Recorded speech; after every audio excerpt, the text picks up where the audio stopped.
I did mention, and I'll mention it again, that there will be advantages in the token sale for EOS token holders. Without going into detail, because we're still ironing out the detail, airdrops historically are not very successful unless the superseding asset is quite successful. In our case, one of the largest issues with EOS is there's no capital. We need more people. We need external capital to come into the ecosystem. We've been very public about this, where what's missing in EOS, a big part of it is people making money. People have not been making money.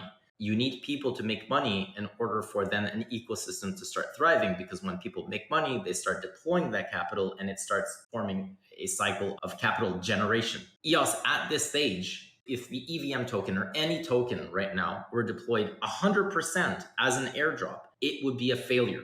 The token holders would take that token and immediately sell it off, and you would not have any external capital being brought in. I'm not saying that there won't be any airdrop. I'm saying that the model of 100% airdrop to token holders would be a massive failure. There would be no incentivization for anybody to continue developing the product. There would be no money being made by those who are actually putting in the work. There would be no long-term effect as well for the EOS token holders, other than they would get the token and would immediately sell it off. It's bad all around.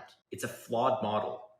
One more thing is, like, would you guys like to see people swapping their BNB for EOS or swapping their Ethereum for EOS? Like, that's essentially what will happen here, because what do you expect the majority of the Trust EVM's team's treasury to be?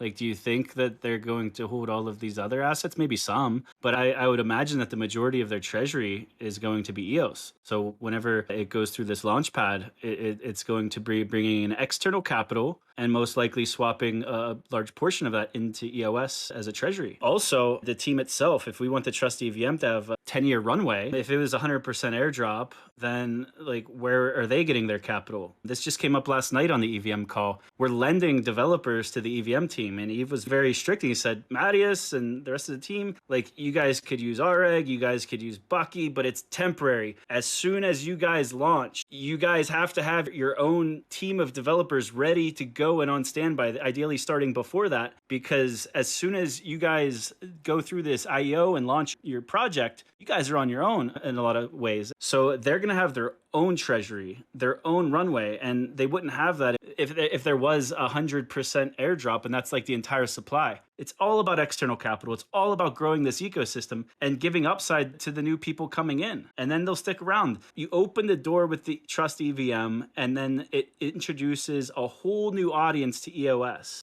And that's the idea. It's the introduction. This is the absolute best possible way to introduce EOS to a much, much larger audience and community than what is on this call and hanging out in the Telegram groups on the day-to-day. And the other thing is, I keep saying the protocol-owned liquidity should not be understated. So it's the same thing as an airdrop, except instead of everyone getting EVM tokens, the network itself has a stake in the EVM tokens, because in a liquidity pool, you have half of it as EOS and half of it as EVM. If the EVM is successful, it's essentially buying everyone's EOS tokens, because the liquidity pool is going to fill up with EOS and it's going to have less EVM tokens. Think of it like that. Think of it like you're getting a EOS buyback out of it. That's what it's essentially going to do if it's successful.